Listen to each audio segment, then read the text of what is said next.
Сүндет, йогурт ішесің ба? Ja. Қайсысын ішесің? Ja. Мақұл іш.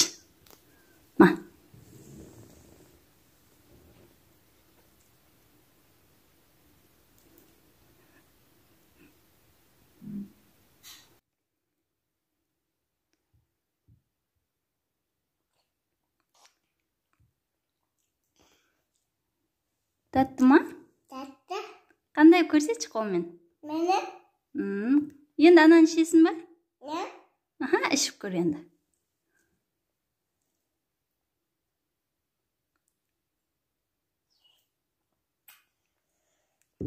Татты ма?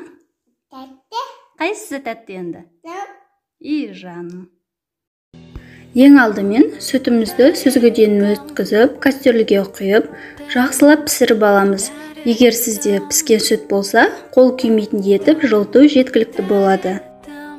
Піскен сүтімізді суығанша күтеміз. Бір кесеге 2-3 қасық сүт құямыз. Оның үстінен 2 қасықтай Activia йогуртын пайдаландым. Жақсылап араластырып, банкаға құйып, тағы бір рет араластырып жібереміз.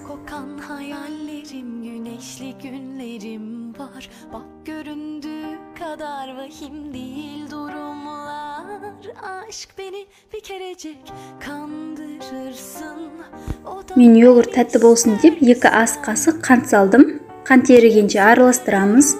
Одан кейін жылы сүлгіге орап, бетін жауып, 5-6 сағатқа жылы жерге қойып қоямыз. Йогурт ұйығаннан кейін тоңазытқышқа да салып 5-6 сағатқа қойып қоямыз.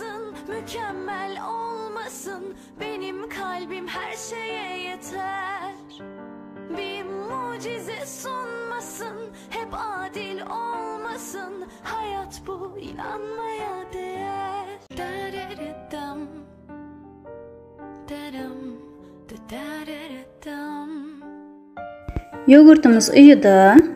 Жақсылап ұйығаннан кейін осылай қою болып шығады. Senin duvarların kadar benim kanatlarım var. Dik yokuşların kadar su kaydıraklarım var. Çilek kokan hayallerim, güneşli günlerim var. Bak göründüğü kadar vahim değil durumlar.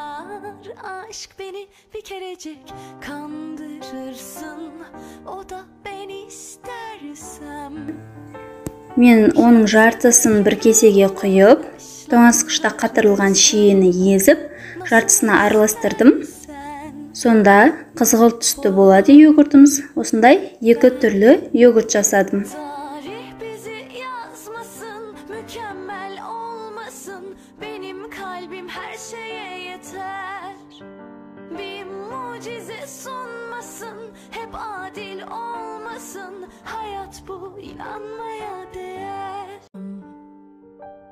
Senin duvarların kadar benim kanatlarım var. Dik yokuşların kadar su kaydıraklarım var. Çilek kokan hayallerim. Осымен біздің йогуртымыз дайын, дәмі өте керемет болып шығады.